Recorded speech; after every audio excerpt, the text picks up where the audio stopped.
ಪಕ್ಷದ ಅಭ್ಯರ್ಥಿಯಾಗಿ ನಾನು ಯಾವತ್ತೂ ನನ್ನ ಲೈಫಲ್ಲಿ ಜಾತಿ ರಾಜಕಾರಣ ಮಾಡೋದನ್ನಲ್ಲ. ನಾನು ಯಾವತ್ತೂ ಈ ಜಾತಿಗೆ ಸೇರಿದವನು ಅಂತ ಆ ಜಾತಿ ಮಿಸ್ಯೂಸ್ ಮಾಡ್ಕೊಳ್ಳೋವಂಥ ಕೆಲಸವನ್ನು ನನ್ನ ಲೈಫಲ್ಲೇ ಮಾಡಿಲ್ಲ.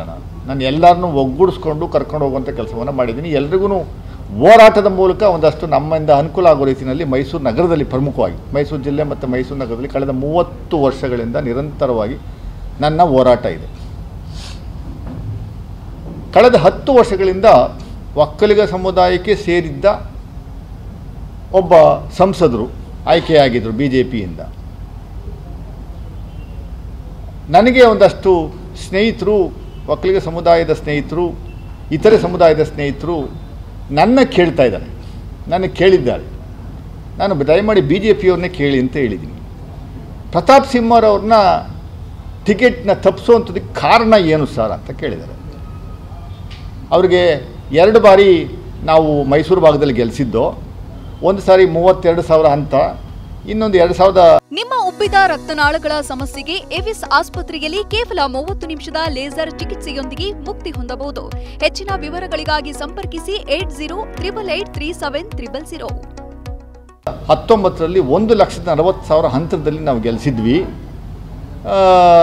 ಅವ್ರನ್ನ ಈ ಸರಿ 2024ಕ್ಕೆ 100ಕ್ಕೆ 100ರಷ್ಟು ಪ್ರತಾಪ್ ಸಿಂಹ ಅವರೇ ಅಭ್ಯರ್ಥಿ ಆಗ್ತಾರೆ ಅನ್ನುವಂಥದ್ದು ಎಲ್ರಿಗೂ ಗೊತ್ತಿದ್ದಂಥ ವಿಚಾರ. ಅವ್ರಿಗೂ ಭಾಳ ಕಾನ್ಫಿಡೆನ್ಸ್ ಇತ್ತು. 100ಕ್ಕೆ 100ರಷ್ಟು ನಾನು ಟಿಕೆಟ್ ತರ್ತೀನಿ ಅಂತ ಹೇಳ್ಕೊಳ್ಳುವಂಥ ಕೆಲಸವನ್ನು ಪಾಪ ಮಾಡ್ತಾಯಿದ್ರು. ಅವ್ರಿಗೆ ನೀವು ಟಿಕೆಟ್ ಯಾಕೆ ತಪ್ಪಿಸಿದ್ರಿ ಅಂತ ನಾವು ಕೇಳ್ತಾ ಇದ್ದೀವಿ. BJPಯವರು ಸ್ಪಷ್ಟೀಕರಣ ಕೊಡಲಿ, ಇಲ್ಲ ಅಟ್ಲೀಸ್ಟ್ ಸಂಸದರಾದರೂ ಅವರು ಹೇಳುವಂಥ ಕೆಲಸವನ್ನು ಮಾಡಬೇಕು. ಯಾಕೆ ಟಿಕೆಟ್ ಏನಕ್ಕೆ ತಪ್ಪಿತು? ಭ್ರಷ್ಟಾಚಾರದಲ್ಲಿ ಏನಾದರೂ ಸಿಕ್ಕಾಕೊಂಡಿದ್ರಾ? ಇಲ್ಲ ಆಡಿಯೋ ವಿಡಿಯೋ ಇನ್ನೇನಾದರೂ ಇತ್ತಾ?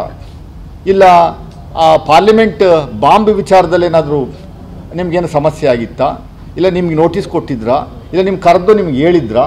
ಏನು ಎತ್ತ ಅನ್ನುವಂಥದ್ದು ಜನಗಳು ಕೇಳ್ತಾ ಇದ್ದಾರೆ. ನಾನು ಪ್ರಾಮಾಣಿಕವಾಗಿ ಹೇಳ್ತಾ ಇದ್ದೀನಿ, ಪ್ರತಾಪ್ ಸಿಂಹ ಅವರೇ ಅಭ್ಯರ್ಥಿ ಅಂತ ತಲೆಯಲ್ಲಿಟ್ಕೊಂಡು ಕಳೆದ 1.5-2 ವರ್ಷದಿಂದ ನಿರಂತರವಾಗಿ ನಾನು ಕೆಲಸ ಮಾಡಿಕೊಂಡು ನಮ್ಮ ಮುಖಂಡರುಗಳನ್ನು, ಮಾನ್ಯ ಸಿದ್ದರಾಮಯ್ಯನವ್ರನ್ನ ಮತ್ತು DK ಶಿವಕುಮಾರ್ ಅವ್ರನ್ನ ನಾನು ಅವ್ರನ್ನ ಮನವಿ ಮಾಡಿಕೊಂಡು ದಯಮಾಡಿ ನನಗೆ ಟಿಕೆಟ್ ಕೊಡಿ ಸರ್, ಅವನ ವಿರುದ್ಧ ಹೋರಾಟ ಮಾಡುವಂಥದ್ದಕ್ಕೆ, ಅವರ ವಿರುದ್ಧ ಹೋರಾಟ ಮಾಡುವಂಥದ್ದಕ್ಕೆ ನಾನು ಸೂಕ್ತ ಅಭ್ಯರ್ಥಿ ಅಂತ ಜನಗಳು ಮಾತಾಡ್ತಾ ಇದ್ದಾರೆ ಅಂತ ನಾನು ಪ್ರತಾಪ್ ಸಿಂಹ ಅವರೇ ಅಭ್ಯರ್ಥಿ ಆಗ್ತಾರೆ ಅಂತ ಪಟ್ಟಿಡಿದು ಟಿಕೆಟ್ ತಗೊಂಬರುವಂಥ ಕೆಲಸವನ್ನು ಮಾಡಿದೆ. ಆದರೆ ಪ್ರತಾಪ್ ಸಿಂಹ ಅವರು ಹಿಟ್ ವಿಕೆಟ್ ಔಟ್ ಆಗೋದ್ರಲ್ಲ, ಅವ್ರಿಗೆ ಅವರೇ ಹಿಟ್ ವಿಕೆಟ್ ಮಾಡ್ಕೊಂಬಿಟ್ರು. ಯಾಕೆ ಅನ್ನುವಂಥದ್ದು ಅರ್ಥ ಆಗ್ತಾ ಇಲ್ಲ.